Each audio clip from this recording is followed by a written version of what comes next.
वंदामी बनते. आपण आपण हा जो कर्मसिद्धांत समजावून सांगितलाय ना, त्याने चित्तचक्षु अगदीच खुले झाले. नाही म्हणजे आयुष्यात काहीतरी दिव्य ऐकायला मिळालं याचा अपार आनंद होत आहे. पण पण मी तथागतांना एक प्रश्न विचारू इच्छितो.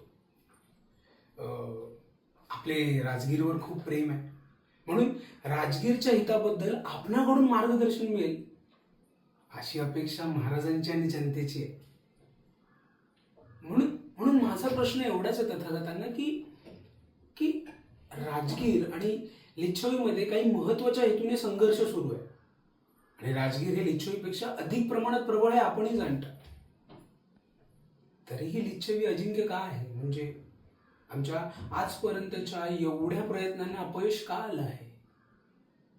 एवढ्या एवढ्या एका प्रश्नाची उकल आपणाकडून झाली ना, तर समस्त राजगीर वासींवर आपले खूप उपकार होतील महाराज.